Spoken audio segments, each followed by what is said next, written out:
22 აპრილი დედამიწის დღეა. ის 1970 წლიდან აღინიშნება და უკვე 56 წელია მილიონობით ადამიანს აერთიანებს. საერთო მიზნის გარშემო, იზრუნონ გარემოზე. საქართველოში ტრადიციულად ამ დღისადმი მიძღვნილი ერთკვირიანი აქტივობები მიმდინარეობს.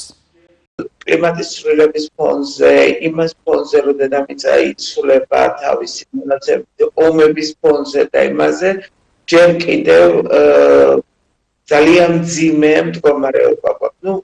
არაფერი ვთქვა იმაზე, რომ ტემპერატურა მაინც იწევს, მიუხედავად იმისა, რომ საქართველოში წელს საკმაოდ დაბალი ტემპერატურები დაფიქსირდა ზამთრის პერიოდში.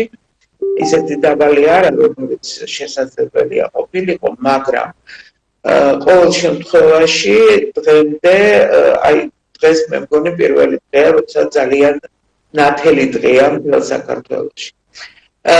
მოდი ვთქვათ ესე, დედამიწას კიდე ძალიან ბევრი გამოწვევები გვაქვს, ჩვენ არ ითქვეს ბუნება და ჩვენ სამწუხაროდ ძალიან ბევრი კაცობრიობამ, ბევრი ისეთი რამ გააკეთა, რომ ჩვენ ბუნებრივი კატასტროფები პრაქტიკულად ყველა ნაბიჯზე გვაქვს.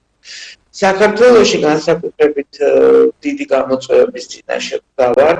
მოდი ვთქვათ ესე, ჩვენი სიძლიერე ჩვენი პლანეტაა და მოდი დავიწყოთ იქედან, რომ ჩვენი თავი უნდა დავიცვათ, თუ გვინდა რომ ჩვენი თავი დავიცვათ, ჩვენ პლანეტა უნდა დავიცვათ. ან უფრო მარტივად რომ ვთქვათ, იმ გარემოში სადაც ცხოვრობ, ის გარემო უნდა იყოს სუფთა, რომ ადამიანმა კარგად იგრძნოს თავი.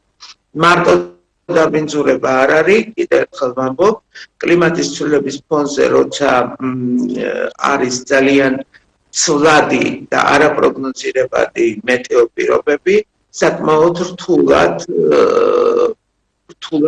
ვიცავთ საკუთარ თავს. და ბუნებრივი გახშირებული ბუნებრივი კატასტროფები ეს ჩვეულებრივი მოვლენაა. ამას ემატება ის ომები, რომელიც როგორც სამხრეთით, ასევე ჩრდილოეთით გვაქვს დღეს პლანეტაზე, რომელიც რა თქმა უნდა უარყოფითად მოქმედებს ჩვენგან.